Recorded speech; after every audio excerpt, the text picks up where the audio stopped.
Bien, bonjour à tous. C'est un grand plaisir de vous retrouver pour notre rendez-vous du jeudi matin à 11 h. Bienvenue à ceux qui me suivent depuis le début et aussi à ceux qui nous rejoignent. Alors, comme vous l'avez sans doute vu sur le programme papier ou numérique du collège, j'ai l'intention et comme vous le voyez à l'écran aussi, j'ai l'intention de poursuivre cette année le décryptage de la catégorisation du monde suprahumain entamé lors des cours de 2019. L'an dernier, j'ai abordé l'analyse de la notion de daimon et tenté de comprendre les différents usages du terme dans la poésie épique, avec l'Iliade, l'Odyssée, la poésie didactique, les travaux et les jours d'Hésiode, et dans la poésie épique, j'ajoute évidemment la théogonie. Aussi également dans la poésie lyrique, avec les épinicides de Pindare, et enfin les tragédies, avec les trois grands auteurs athéniens du Ve siècle, Échille, Sophocle et Euripide.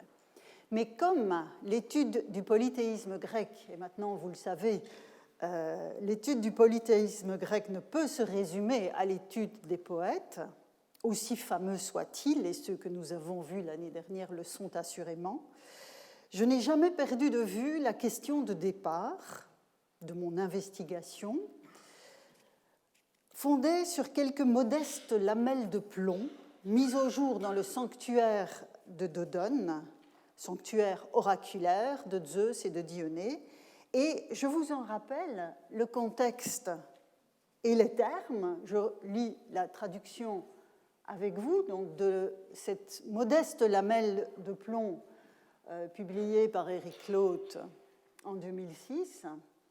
Je lis donc la traduction. Dieu, bonne fortune, Évandros et sa femme demandent à Zeus, Naios et à Diona, auquel des dieux ou des héros ou des daimonos, adresser des prières et sacrifier pour agir au mieux et avec profit, eux-mêmes, aussi bien que leurs maisonnées, maintenant et pour toujours. Et ce n'était pas un apax, ce n'était pas un cas unique. D'autres lamelles, alors certes proportionnellement en nombre limité par rapport à l'ensemble du corpus, mais néanmoins, d'autres lamelles évoquaient aussi le profil du daimon. Vous avez ici donc deux lamelles publiées dans le corpus publié par des collègues grecs en 2013.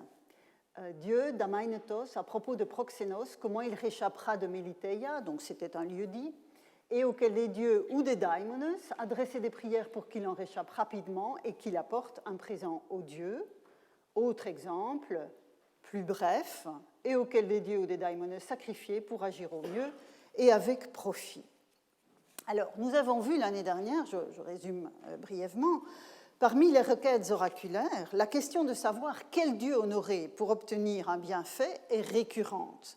Et elle est évidemment intimement liée à l'offre divine abondante, et pas uniquement divine d'ailleurs, comme nous le verrons dans les semaines qui viennent, l'offre divine abondante, polythéisme oblige, et donc cette question n'a rien d'étonnant dans un cadre où ce monde suprahumain est extrêmement fréquenté.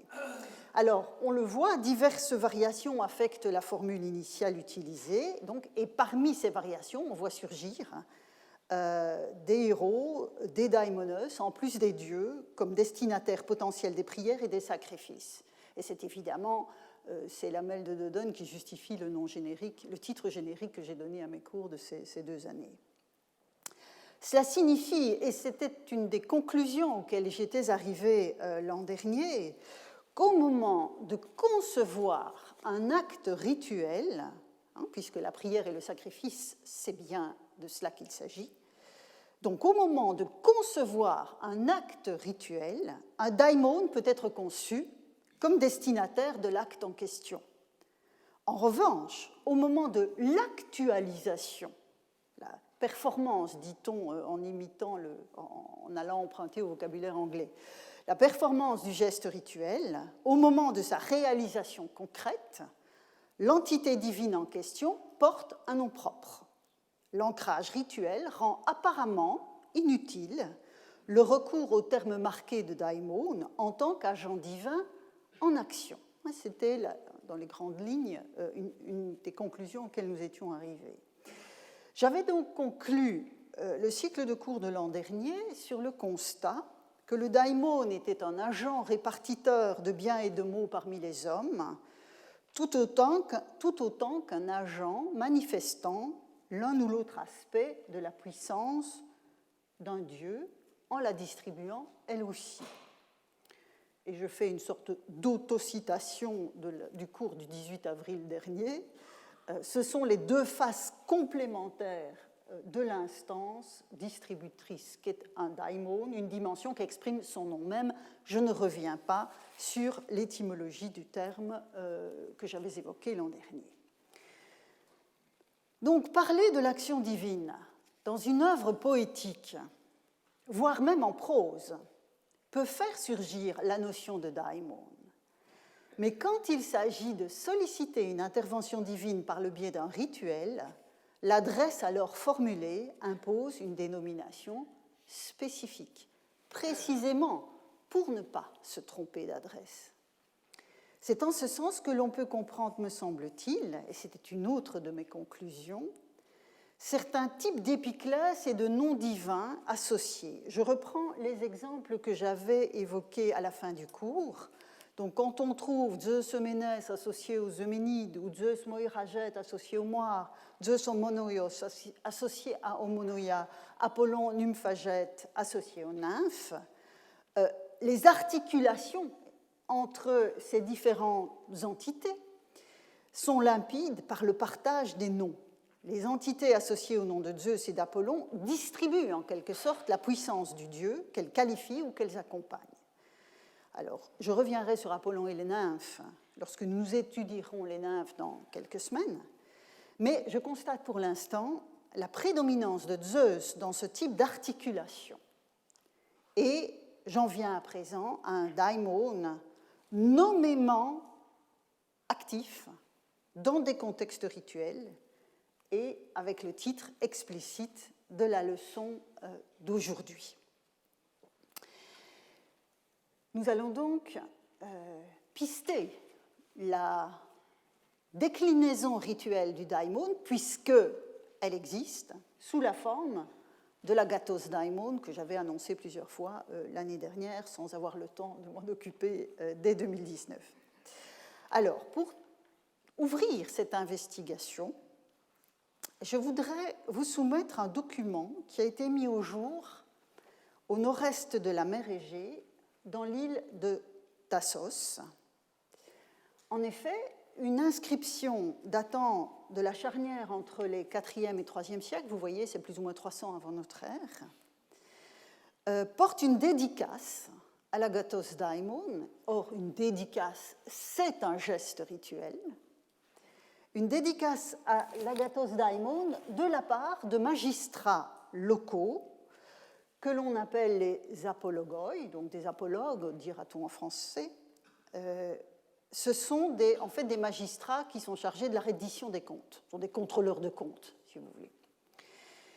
Et ces contrôleurs des comptes étaient au nombre de 7. Bon, je n'ai pas traduit les 7 noms, mais vous voyez qu'ils sont là avec leur patronyme.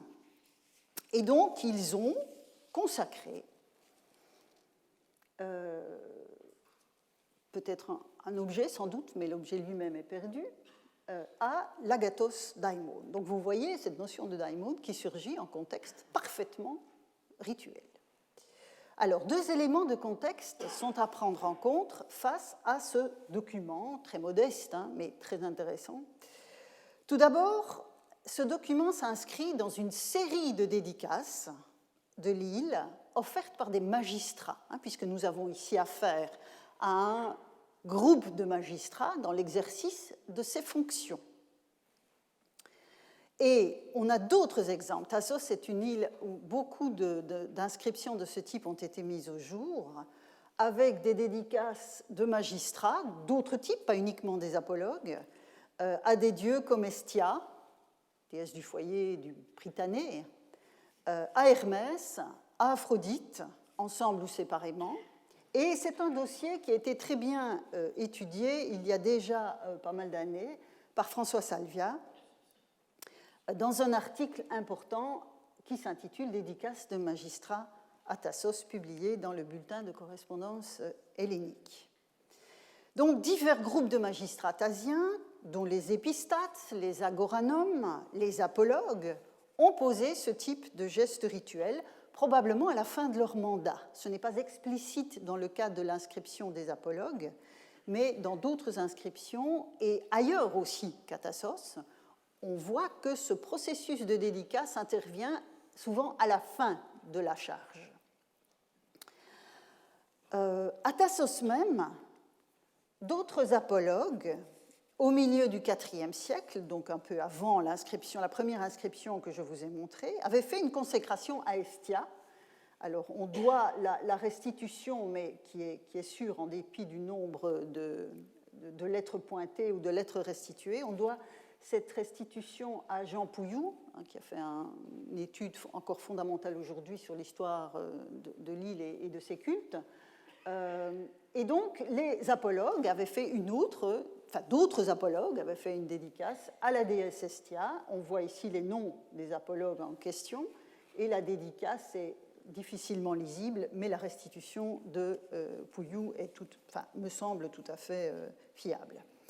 Alors, ces apologues avaient consacré donc à Hestia, la déesse du foyer civique, sans doute une statuette de bronze, si l'on en croit les enchâssements qui se trouvent au-dessus de cette stèle de marbre blanc qui porte donc l'inscription. Donc voilà pour le premier élément de contexte de cette dédicace à l'agathos daimon par les apologues. Alors, le deuxième élément donc, de contexte de l'inscription ici, le deuxième élément est le lieu de trouvaille de cette inscription. En effet, nombre de ces fameuses inscriptions étudiées par Salvia ont été découvertes près de l'agora, sur l'agora. Donc ici, voilà un plan de Tassos, donc alentour de l'agora. L'inscription dont je vous parle a été mise au jour dans les années 1920 dans l'une des maisons turques qui occupait la partie orientale du sanctuaire de Dionysos. Or, avec le Dionysion, nous sommes ici. Donc, on n'est pas très loin de l'agora, mais on est plus près du Dionysion. Or, et c'est ça qui m'intéresse, à l'intérieur même du Dionysion de Tassos, c'est-à-dire donc le sanctuaire de Dionysos, dont vous avez ici un plan. Alors c'est cette partie-là qui a été fouillée, avec donc ici une reconstruction axiométrique de l'édifice qui est ici, une sorte d'exèdre dans lequel se trouvaient des statues. Mais ce qui m'intéresse, ce sont les deux éléments que vous avez sur le plan. Donc, vous voyez ici un autel, ce qu'on appelle un autel à hante, donc avec des côtés qui reviennent. Et à côté, un autel creux. Un autel creux qui est donc constitué de 4 plaques de marbre qui sont revêtues à l'intérieur. Et donc, c'est cet autel creux qui m'intéresse. En effet, il m'intéresse parce que sur l'un de ces longs côtés se trouvait inscrite l'injonction suivante qui est datée du tout début du IIIe siècle. Donc, on voit même date que la dédicace des apologues. Et donc, vous voyez cette dédicace qui est au datif, donc agato daimoni, agatetuke hutemis, que je traduis à agathos daimon, à agatetuke, ce n'est pas religieusement permis. C'est comme cela que je traduis le hutemis qui est restitué. Alors, la restitution est certes importante pour reconnaître le destinataire divin qui nous intéresse, mais 2 arguments plaident en sa faveur. Tout d'abord, le remploi de la dédicace des contrôleurs des comptes dans une maison voisine du Dionysion puisqu'on a là une très grande proximité de découverte, même si l'inscription des apologues n'a pas été trouvée in situ, on peut faire l'hypothèse qu'elle n'a pas beaucoup voyagé. Et ensuite, ce qui conforte cette restitution, c'est l'association récurrente entre Agathos Daimon et Agathé Tuké dans l'ensemble de la documentation grecque. Une Agathé Tuké que je traduirai en première approximation, j'aurai l'occasion d'y revenir la semaine prochaine, par bonne fortune. Il ne s'agit pas, dans ce cas-ci, d'une dédicace, même si on a un datif. Il ne s'agit pas d'une dédicace, mais d'une norme rituelle, à savoir une prescription qui vise à clarifier pour les participants au culte ce qu'il convient de faire ou de ne pas faire. Et là encore, peut-être une remarque à propos de la restitution de la négation ici. Vous pourriez me dire, tiens, pourquoi est-ce qu'on met une négation alors qu'on n'est pas sûr? Pourquoi est-ce que ce ne serait pas une injonction en positif? Là encore, c'est le contexte qui le justifie. À Tassos, on a une concentration tout à fait exceptionnelle par rapport au reste du monde grec d'injonctions avec le négatif outémis. Donc là, c'est par comparaison avec ce dossier que la restitution s'est faite ainsi. Donc, il s'agit, sur la face latérale de cet autel creux, de signifier aux participants au culte ce qu'il peut faire et ce qu'il ne peut pas faire. Donc, la présente inscription regroupe les deux faces d'une action rituelle, positive et négative, puisqu'il convient d'honorer Agathos Daimon, mais il faut s'abstenir de le faire pour Agathé Tuké.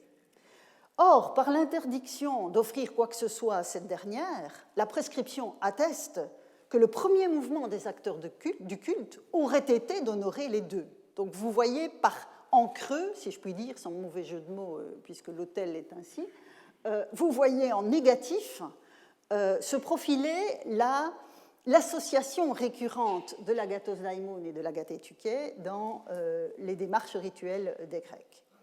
Donc, dans le cas présent, au cœur même du sanctuaire de Dionysos, il s'agit avant tout d'un Agathos Daimon lié à ce dieu.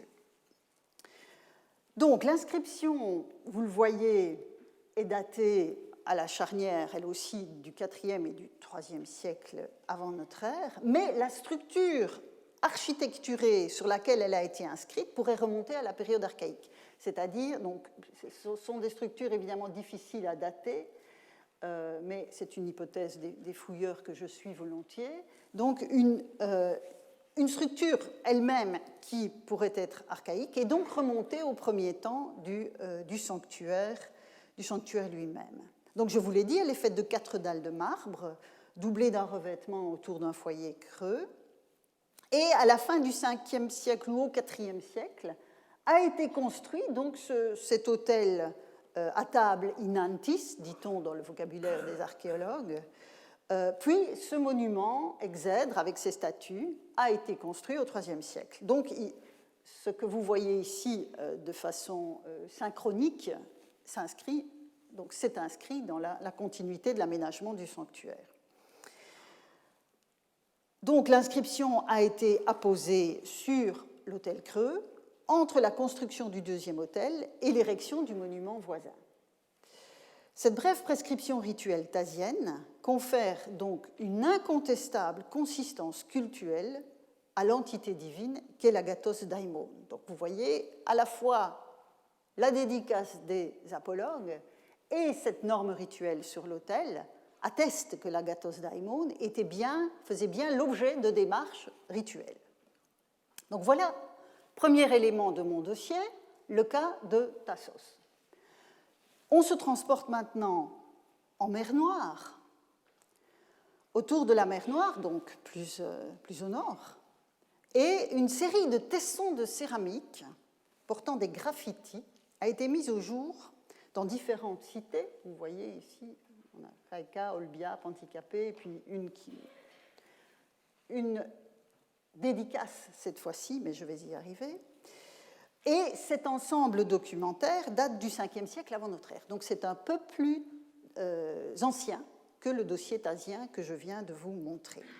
Alors, ces graffitis mentionnent majoritairement des noms de divinités au génitif. Vous le voyez ici, Dios Soteros, alors peut-être Agatou Daimonos, Dios Soteros Hermeo Agatou Daimonos, Daimonos Agatou, Agatou Daimonos, Herma Agatou Daimonos. C'est assez répétitif.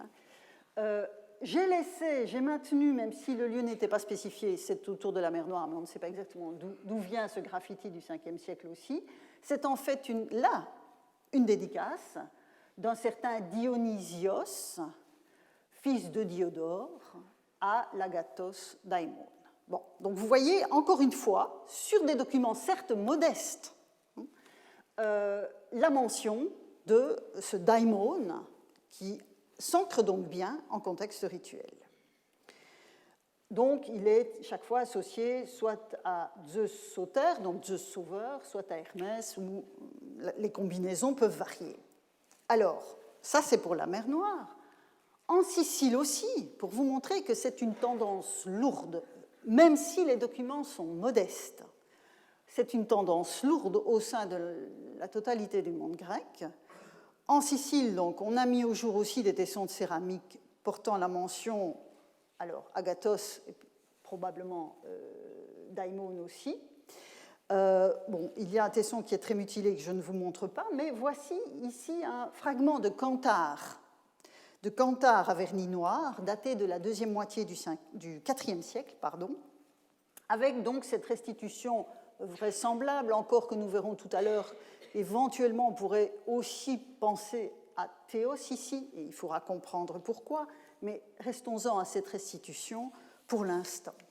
Alors, le Cantar, ce n'est pas n'importe quel vase, c'est un vase à boire profond, assorti de deux anses qui manquent évidemment ici, hautes, et parfois d'un pied, et l'iconographie en fait volontiers un attribut de Dionysos, ce qui l'associe évidemment tout particulièrement à la consommation de vin, comme le montre ici cet amphore attique à figure noire. Donc nous sommes dans la deuxième moitié du VIe siècle, et vous voyez que Dionysos est face à deux ménades qui tiennent de jeunes animaux, et il tient à la main un magnifique cantar avec ses deux anses verticales et son pied.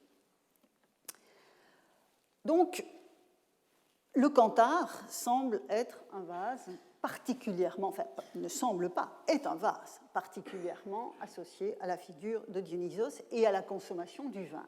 Et, effectivement, je reviens au graffiti, cette fois-ci à Athènes. Donc, vous voyez que nous sommes partis d'un dossier thasien spécifique.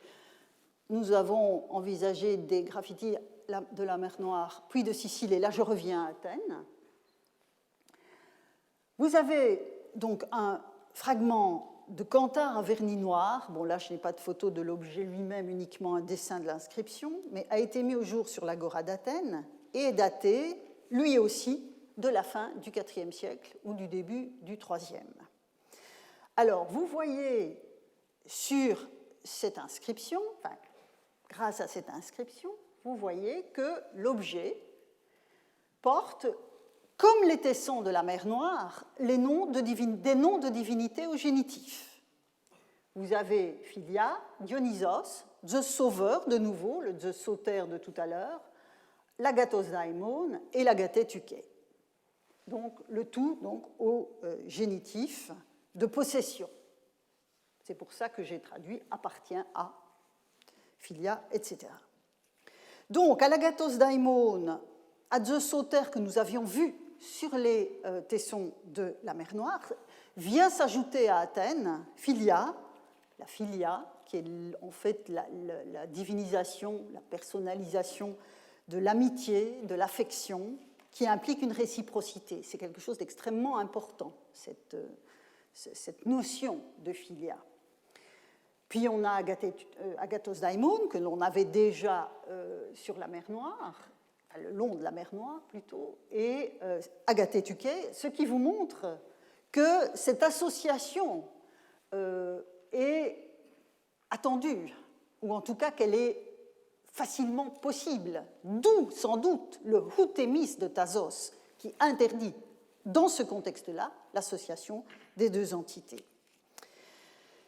Alors, dans la série athénienne que vous avez sous les yeux, Hermès n'apparaît pas, alors qu'il était dans la série de la mer Noire, mais vous allez voir que ce n'est que partie remise, car le graffiti de l'Agora fait partie, ce graffiti donc, ici, fait partie d'une série plus large, dont je voudrais vous dire un mot. En effet, toujours originaire d'Athènes, est attesté un corpus d'une centaine de vases à boire, à vernis noir, qui portent en inscription le nom au génitif d'une divinité ou de ce que nous appelons un concept, comme Philia, mais qui est une divinité pour ceux qui l'honorent, donc, que l'on vient de voir sur le graffiti que vous avez toujours sous les yeux. Alors, évidemment, la distinction entre ce graffiti et le corpus dont je vous parle, et dont je vais vous montrer un ou deux exemples, c'est que là où on a 5 noms sur le graffiti, on n'en a qu'un seul sur chacun des vases du corpus en question. Alors, quelques-uns de ces vases ont été étudiés en 1910 par Charles Picard, puis d'autres sont venus s'ajouter à la connaissance des chercheurs, et tout récemment, en 2018, Natacha Massart, qui est conservatrice au musée du Cinquantenaire à Bruxelles, a publié une importante étude sur ce sujet dont je vous mets donc la référence sous les yeux. Donc l'article est en anglais Inscribed Black Glaze Attic Vases.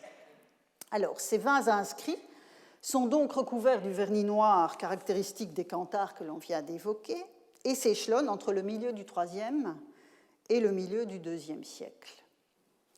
Ce sont essentiellement des vases à boire. Quand je dis entre le milieu du IIIe, je veux dire le milieu du IVe, pardon. Ce sont donc essentiellement des vases à boire et tout particulièrement des canthares.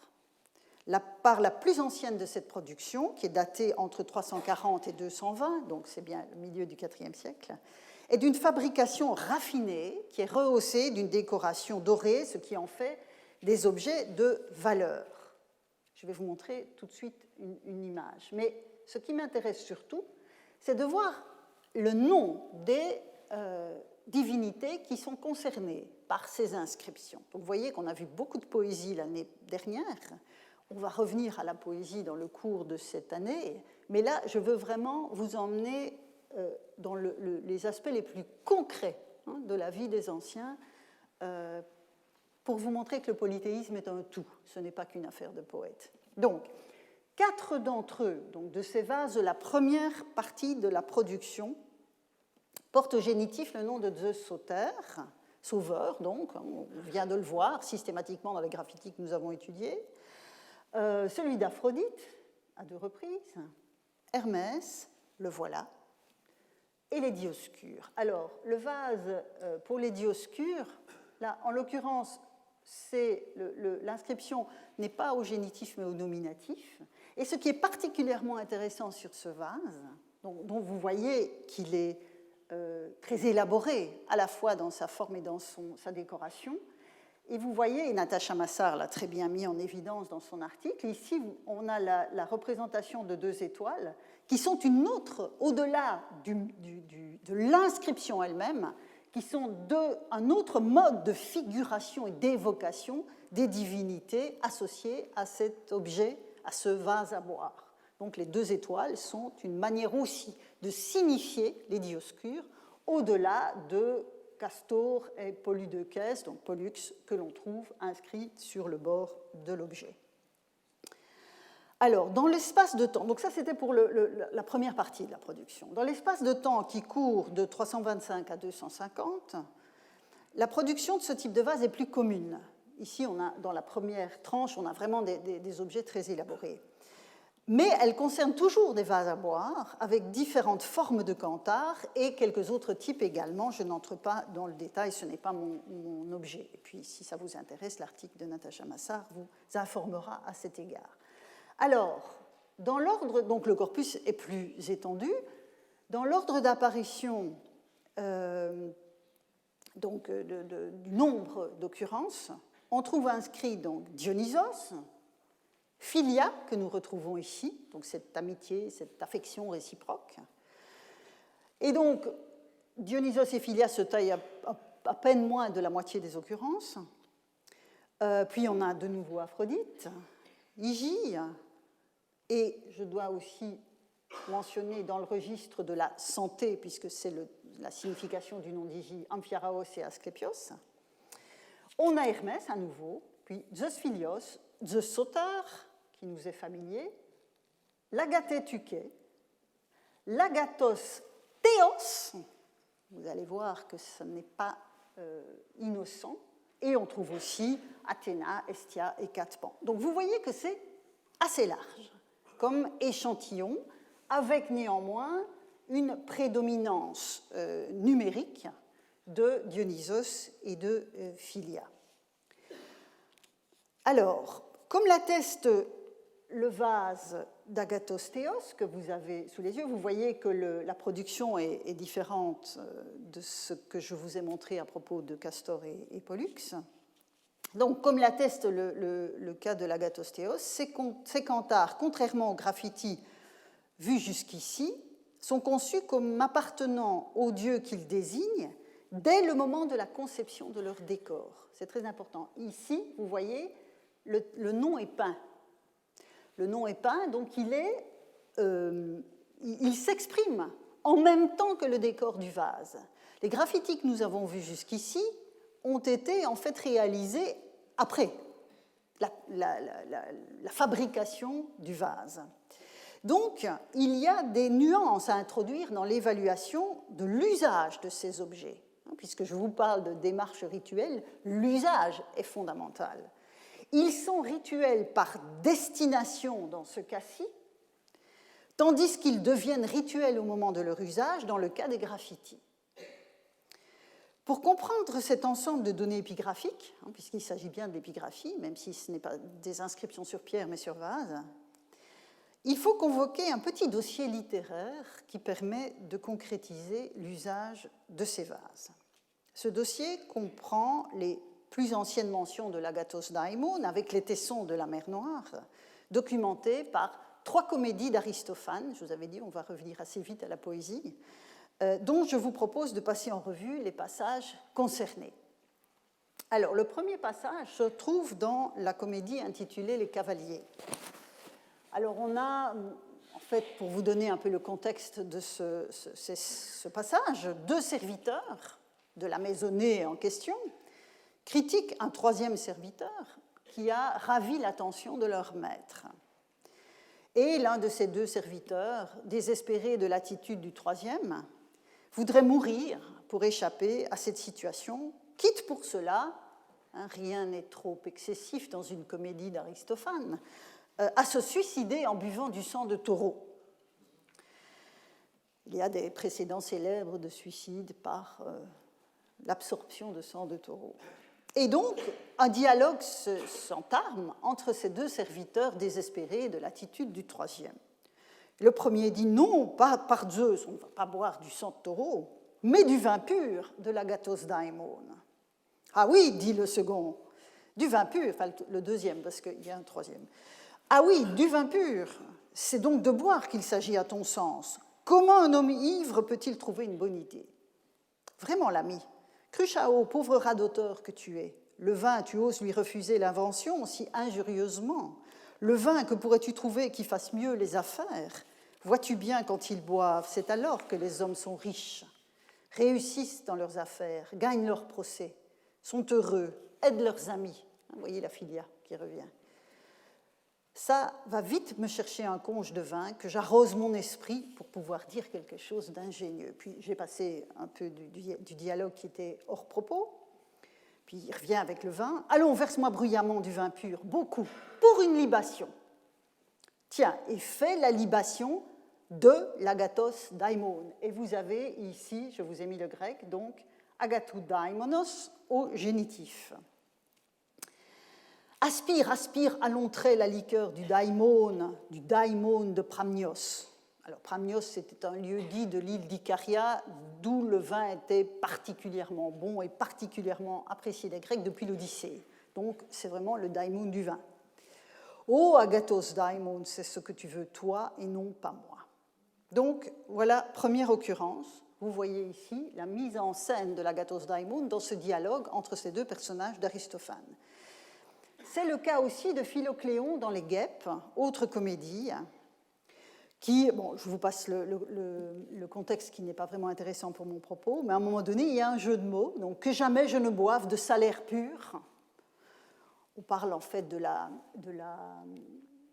des émoluments qui étaient donnés aux Athéniens pour siéger dans les assemblées politiques, donc que jamais je ne boive de salaire pur, celui de l'agathos daimon.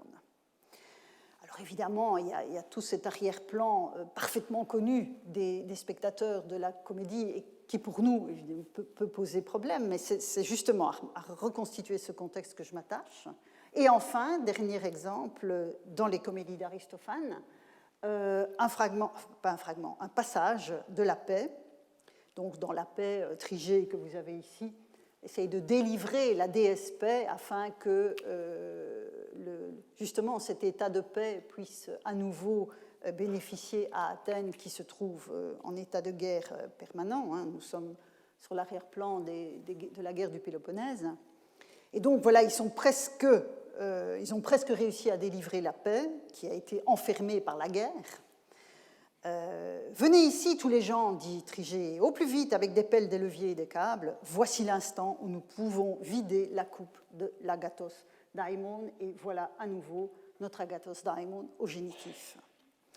Donc, comme toujours avec ce genre d'allusion, je le disais il y a un instant, l'auditoire d'Aristophane comprenait immédiatement de quoi il s'agissait, sinon il n'aurait pas ri. Le but, c'est quand même de faire rire et de faire réfléchir, mais aussi de faire rire. Tandis que nous manquons, nous, modernes, des références nécessaires pour les saisir.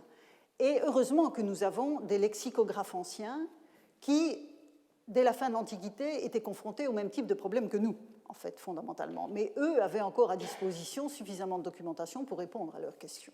Et donc, je vous soumets ici les explications qui ont été données dès l'Antiquité, ici dans le Nomasticon de Pollux, et puis d'autres lexicographes que je vais vous montrer dans un instant.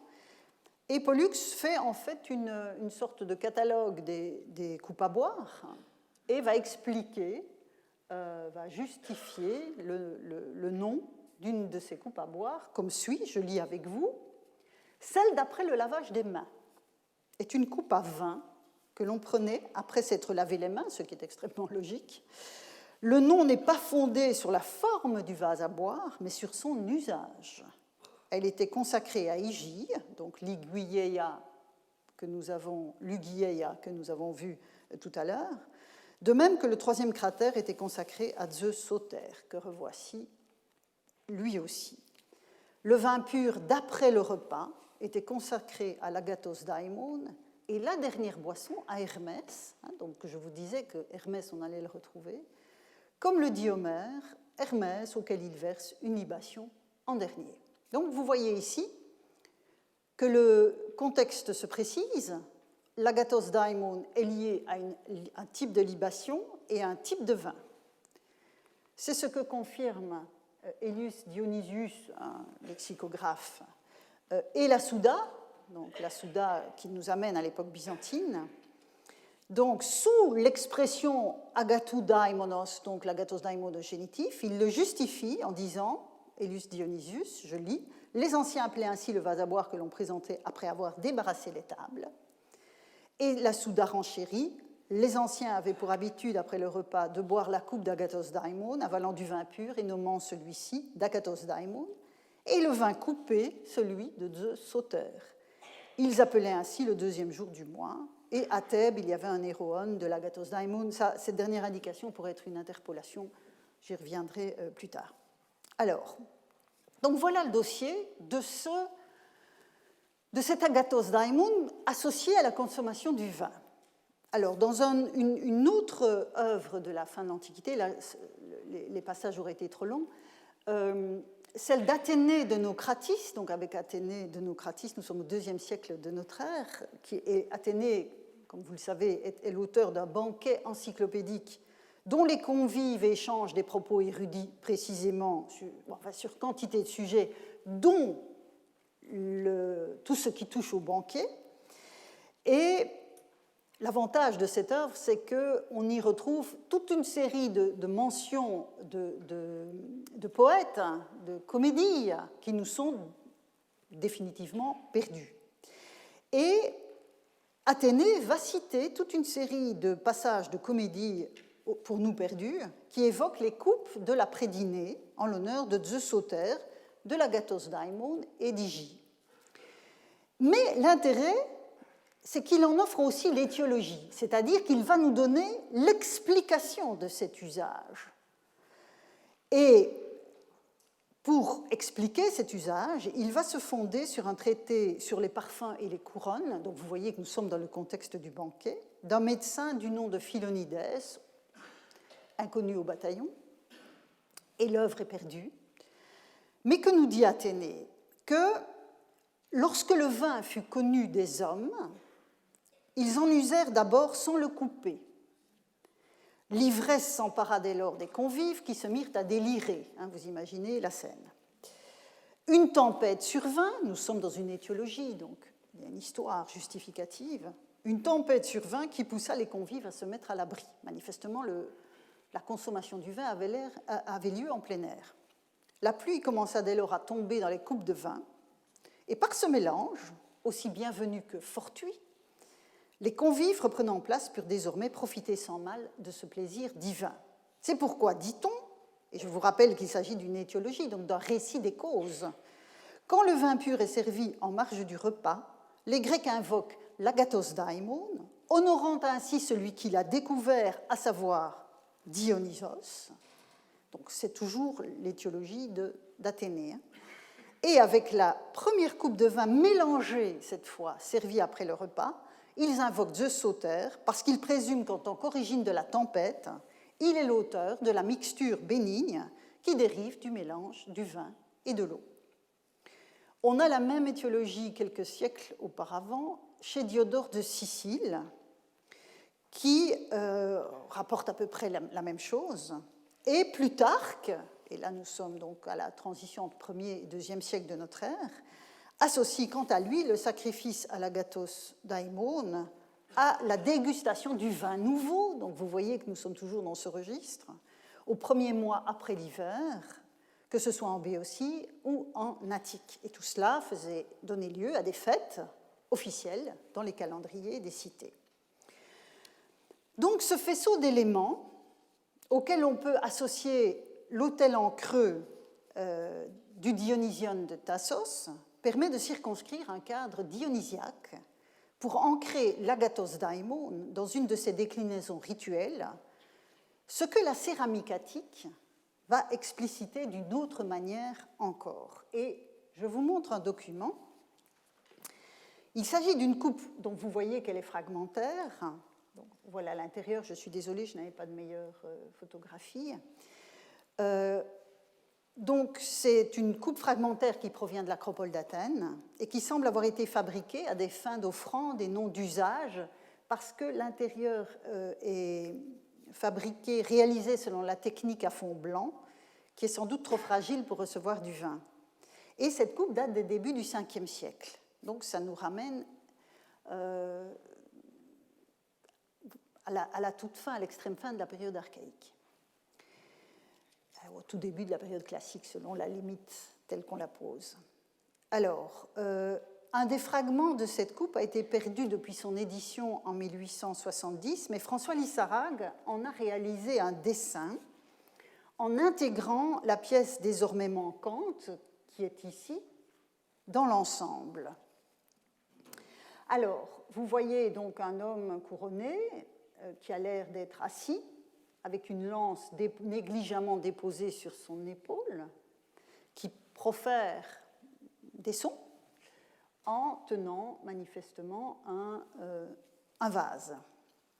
Alors, le statut de cet homme barbu, ici j'ai reporté l'inscription qui invoque Zeus-Sauter, donc nous sommes à nouveau dans le contexte qui nous occupe.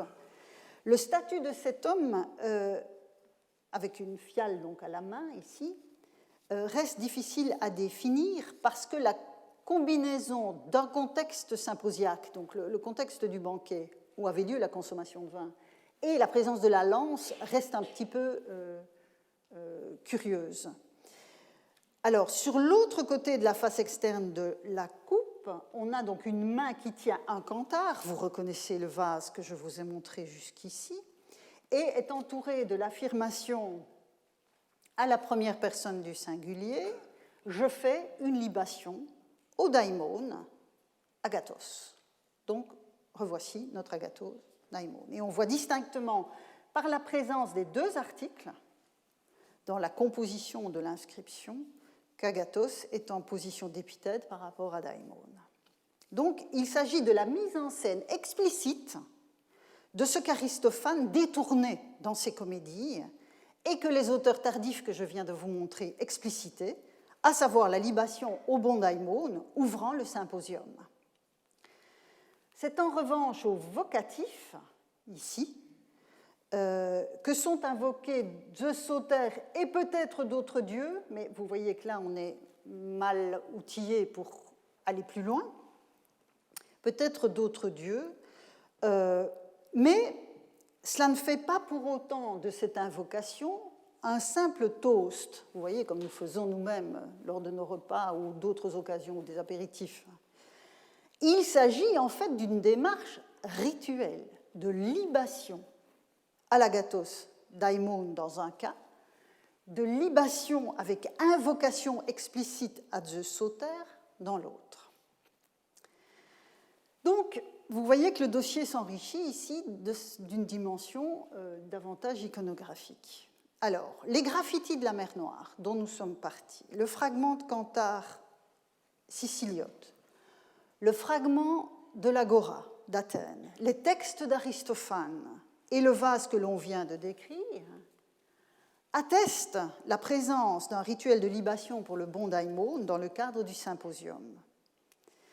Mais vous aurez remarqué que dans les vases étudiés par Natacha Massart, dont je vous ai donné la liste tout à l'heure, on n'a pas l'agathos daimon. Et Natacha Massart se posait la question. Elle faisait l'hypothèse, elle, pour résoudre cette absence, qu'un vase spécifique était peut-être réservé à l'agathos daimon, ne justifiant pas dès lors qu'on inscrive le nom du destinataire divin sur ses flancs. La présence d'un canthare sur le fragment que vous avez sous les yeux et la nature des vases fragmentaires que nous avons vus jusqu'ici ne soutiennent pas véritablement cette hypothèse. Dès lors, pour affronter ce qui apparaît comme un paradoxe, revenons à l'agathos théos, qui lui est bien présent. Qui est ce bon Dieu? Parce que c'est ça que signifie agathos théos. Qu'est-ce que ce bon Dieu et que signifie un bon Dieu? Afin de répondre à cette question et de poursuivre donc, notre investigation sur l'agathos daimon symposiaque, donc l'agathos daimon en contexte dionysiaque, je vous soumets un fragment de l'atidographe Philocore, conservé donc par Athénée de Naucratis, dont je vous disais qu'il nous avait conservé bien des œuvres qui sont perdues. C'est le cas des travaux de Philocore. Malheureusement, ça nous est perdu. Et ce texte rassemble de précieuses informations qui nous renvoient à nouveau, mais dans une autre perspective, vers l'étiologie de l'intégration du vin dans la vie collective. Et quand je dis que c'est une autre perspective, parce que c'est la perspective athénienne cette fois. Les étiologies que je vous ai données, que je vous ai présentées jusqu'ici, donc celles d'Athénée et celle de Diodore de Sicile, prenaient, je dirais, un point de vue surplombant de l'ensemble du monde grec et de la consommation du vin. Philocore étant un auteur qui travaille sur les traditions athéniennes, son point de vue va évidemment être athénien et il va adapter cette étiologie, qui est une chose très flexible, à la situation athénienne. Et je lis le texte avec vous. Philocore dit que, puisque Athénée cite Philocore dit que Amphictyon, roi des Athéniens, qui avait appris de Dionysos à couper le vin, le mélangea pour la première fois. C'est pourquoi les hommes qui le boivent ainsi restent droits, alors qu'auparavant, ils étaient pliés sous l'effet du vin pur. Vous voyez, c'est la folie qui s'empare des consommateurs de vin dans l'étiologie d'Athénée. C'est la raison pour laquelle, et donc vous voyez, on est vraiment dans une logique d'étiologie, c'est la raison pour laquelle on a établi un autel de Dionysos Orthos, le droit, dans le sanctuaire des Horai, donc des heures.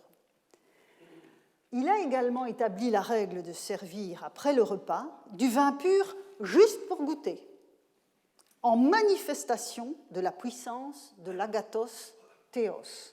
Et je vous ai mis en évidence le gras, deigma, enfin la partie du texte qui est en grâce, deigma tes dynameos tu agathou théo. Le reste étant, je poursuis le texte, le reste étant alors mélangé selon ce que chacun souhaite. Vient après lui le nom de Zeus Soter pour l'édification et la mémoire des buveurs, puisqu'en buvant ainsi, ils seront fermement préservés, l'eau qui vient dans le vin, etc. Donc ce passage d'Athénée, paraphrasant Philocore, livre une clé essentielle pour comprendre l'agathos daimon en contexte dionysiaque, en fonction de ce que nous avons vu déjà en 2019 sur le daimon en tant qu'action d'un dieu, le daimon en tant que manifestation d'une puissance divine, ce que j'ai rappelé dans l'introduction tout à l'heure.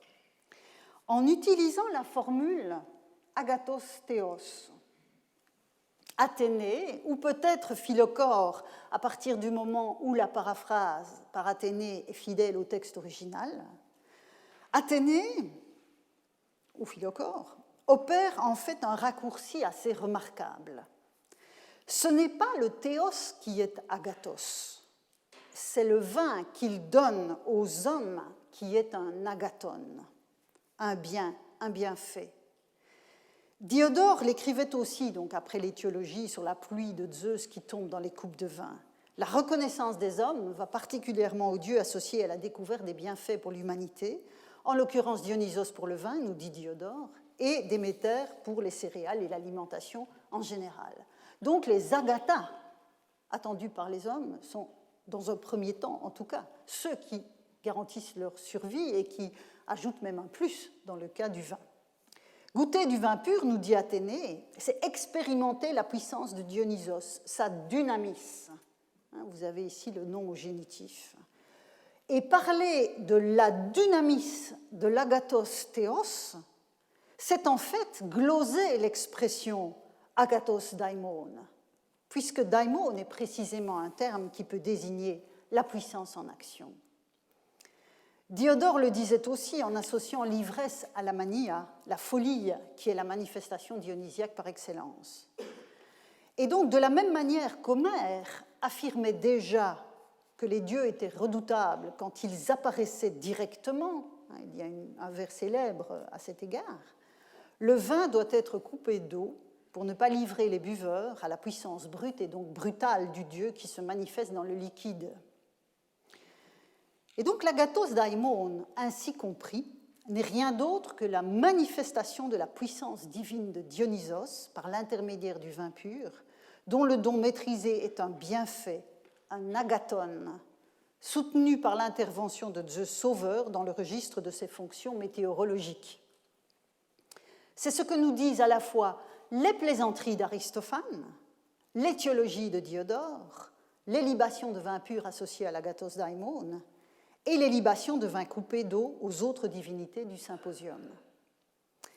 Et je répète qu'il s'agit de libations, même si certains textes font davantage penser à ce que nous appelons des toasts. La libation, d'ailleurs, n'exclut pas le fait de goûter au liquide. Quand on dit goûter un peu de vin pur, c'est lié à la libation à l'agathos daimon. Donc la libation ainsi entendue est une offrande qui honore un destinataire divin, et la vaisselle inscrite renvoie sans doute à un tel usage rituel. Alors, comme je disais tout à l'heure, par destination, quand l'inscription était indiquée directement sur le vase au moment de sa fabrication, ou en fonction de l'usage dans le cas des graffitis. Et certaines pièces de vaisselle pourraient même avoir eu une dimension proprement cultuelle si elles étaient fabriquées pour un culte dionysiaque spécifique, à l'instar de ce qu'on peut pressentir finalement pour le Dionysion de Thasos avec cet autel creux et cette inscription, cette norme rituelle qui s'y trouve indiquée. Et je reviens donc dès lors en conclusion à la question posée par Natacha Massart, en l'associant à une autre de ses interrogations. Pourquoi tant de vases à Dionysos?